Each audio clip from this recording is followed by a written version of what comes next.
So ayan, good morning mga katurok. Pakita ko lang sa inyo yung mga basic kung paano gumawa ng pinakamasarap na empanada sa buong Kalawakan.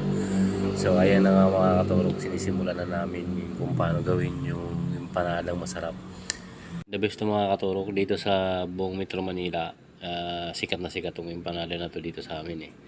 Ito yung pinakamasarap na empanada dito sa amin na natikman ko eh. Tsaka kami rin gumagawa niyan. Kami ang original na gumagawa talaga niyan na empanada. So ayan o, ganyan lang. Sa una bibilogin mo lang yan ganyan. Tapos pag nabilog mo yan, may isa pang ano yan eh. Kumbaga parang naka-roll din yan. Tapos ipa-flat yan. Pag plinat yan, ang kalalabas na yan, ganun sa dulo. Yung flat na yun. Tapos lalagyan ng palaman yan. Tapos titiklopin yan. Tapos imimekos na yan. Ganyan lang oh, yung paggawa ng empanada sa amin na pinakamasarap na empanada. Di ko kasi pwedeng ipakita yung buong aktual. Pero yung gustong matuto, pwede nyo akong i-message sa akin eh. Pwede kayo mag-personal message sa akin. Ituturo ko sa inyo kung paano gawin yan. Hindi ko kasi pwede ipakita ng buong ano eh.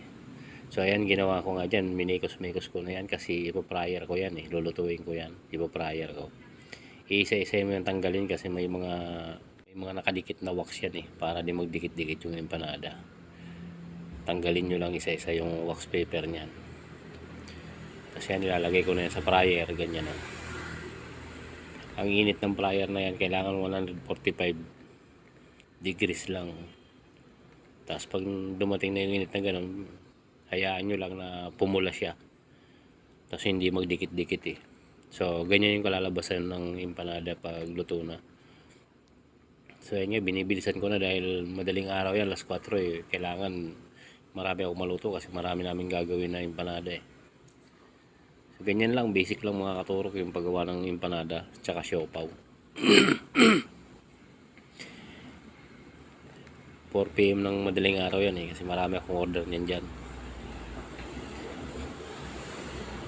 Sa mga gustong matuto, pwede nyo akong i-PM eh para bigyan ko kayo ng konting basic na kung paano gumawa ng masarap na empanada. So yan, linagay ko nga ulit sa fryer yung empanada. Ganyan lang, basic lang naman kung paano gumawa niyan eh. Pag tinignan mo, mahirap, pero pag ginawa mo, napakabilis lang. At saka yan, gagawa kami ng siopaw, yan o. Ganyan na lang din pagbalot ng siopaw, basic lang din. Diyan sa flavor namin na yan, bali apat ang flavor namin yan dyan. Meron kaming corned beef, pork asado, chicken asado, bola-bola. So yan, basic lang naman kung paano gawin yan eh. Ganyan lang, ikot-ikot lang.